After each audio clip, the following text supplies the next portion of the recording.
On March 20th, 1995, at 8 a.m., 5 men boarded 5 different subway trains converging on central Tokyo. Each man carried 2 plastic bags wrapped in newspaper. Each bag contained a liquid that would turn to a deadly gas the moment it hit the air. One of those men, Kenichi Hirose, boarded the Marunouchi line at Ogikubo Station. He sat down, he placed his bags on the floor, and he waited for the train to reach the heart of Japan's government. At exactly 8:01 a.m., near Kasumigaseki Station, directly beneath the ministries that run the country, Hirose reached into his pocket. He pulled out a sharpened umbrella tip. He leaned down, he stabbed both bags, and he got off the train. Across the city, 4 other men did the same thing. On the Hibiya line, the Chiyoda line, the Marunouchi line heading in the opposite direction, each man punctured his bags. Each man stepped off the train and walked away. By 8:15, sarin was pooling on the floors of 5 packed subway cars, a clear liquid, odorless, invisible. Passengers felt nothing at first. Then came the coughing, then the darkness closing in at the edges of their vision, then the convulsions. By 8:45, paramedics were carrying bodies off platforms still slick with the chemical. By 9:13, people were dead. Over 5,500 were flooding into Tokyo's hospitals, choking, convulsing, bleeding from their eyes. Their pupils contracted to pinpoints. Train stations became triage centers. Office workers in suits lay on platforms, struggling to breathe. A station attendant who tried to clean one of the punctured bags collapsed beside it, never to stand again. The deadliest terrorist attack Japan had seen since World War II took less than 5 minutes to execute. The plan behind it had taken 10 years to build. This is the story of Aum Shinrikyo, and everything you think you know about why it happened is probably wrong. Most people remember the images, the bodies on subway platforms, soldiers in hazmat suits, a blind guru in flowing robes being led out of his mountain compound. But here is what most people don't know. Aum Shinrikyo was not a group of religious fanatics who snapped one day. These were scientists, engineers, medical doctors, graduates from Japan's most elite universities. They didn't just join a cult, they built a parallel state, and they almost got away with it. Shoko Asahara was born Chizuo Matsumoto in 1955 on the island of Kyushu. Glaucoma in his left eye, partially blind in his right, one of 7 children in a family that made tatami mats. He was poor, he was angry, and from childhood he could not tolerate being contradicted by anyone for any reason. In 1977, after failing the entrance exam for Tokyo University, Matsumoto spiraled. He turned to yoga, grew a long beard, changed his name to Shoko Asahara. By 1984, he had founded Aum Shinrikyo in a small yoga studio in Shibuya, the name combining the Sanskrit Aum, the primordial sound of the universe, with Shinrikyo, teaching of supreme truth.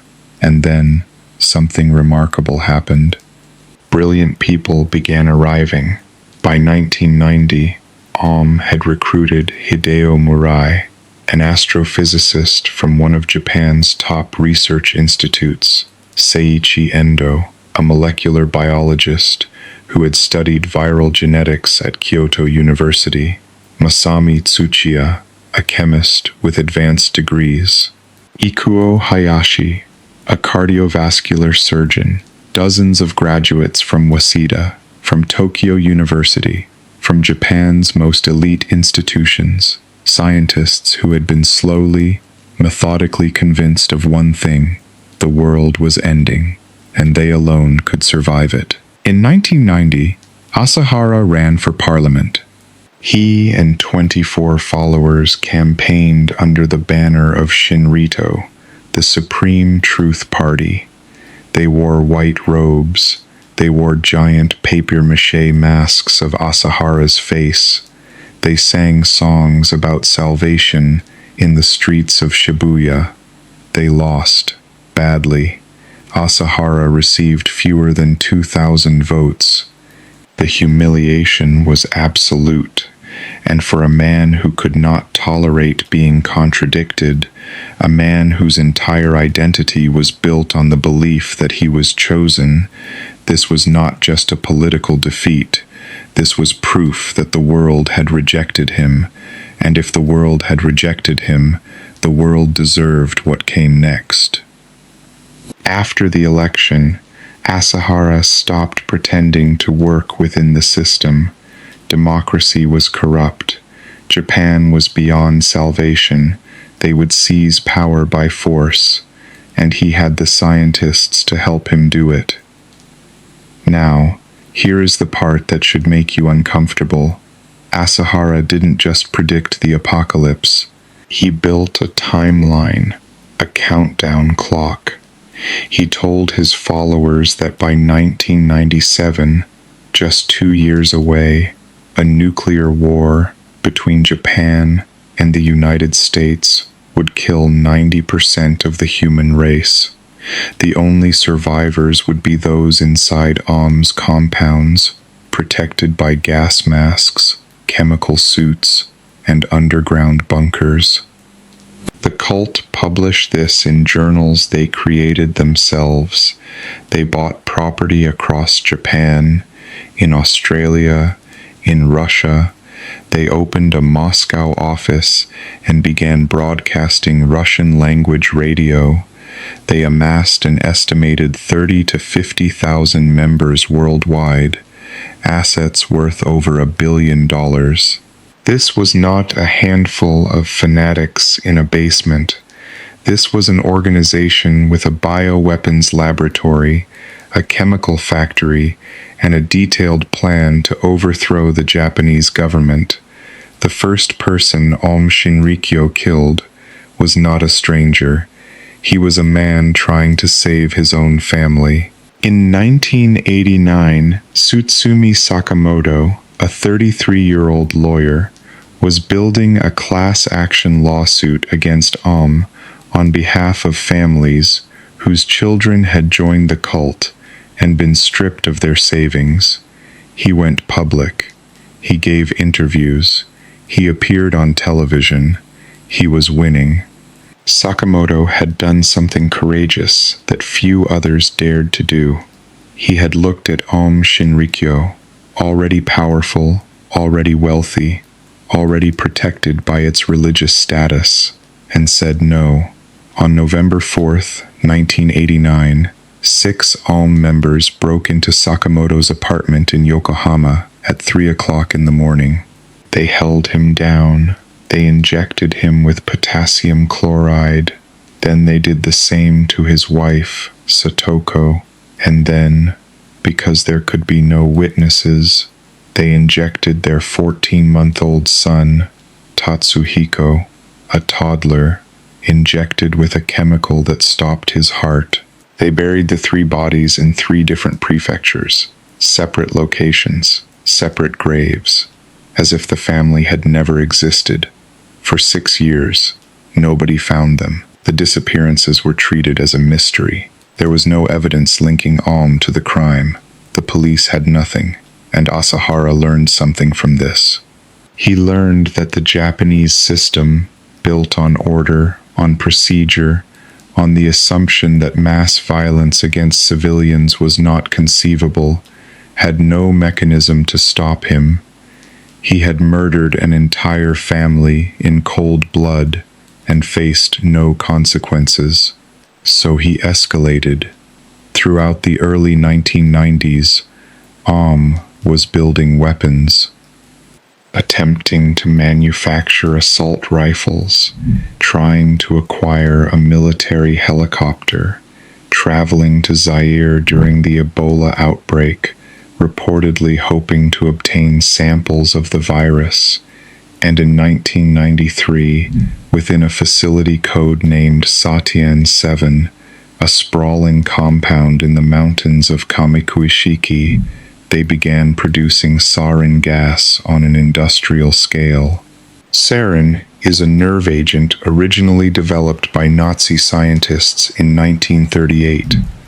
A single drop on the skin kills in minutes. It shuts down the nervous system. Victims lose control of their bladder, their bowels, their ability to breathe. They drown in their own fluids while fully conscious. Aum produced enough sarin to kill millions. Let me pause here and tell you something that should disturb you deeply. The Japanese government knew Aum Shinrikyo was dangerous. By 1994, the cult had been linked to multiple disappearances, illegal drug production, land fraud, and weapons testing. Residents near the Satien 7 compound had complained for years about strange smells, chemical fumes so strong they burned the throats of children playing outside. Men in gas masks moved freely through the compound in broad daylight, and still nobody acted, because Aum had been granted official religious status under Japanese law in 1989. And in Japan, the separation of religion and state was considered so absolute that the government had essentially handed a terrorist organization a legal shield. Police could not investigate. Regulators could not enter the compound. Asahara exploited that shield ruthlessly, and the clock was ticking. On June 27, 1994, Aum tested their weapon.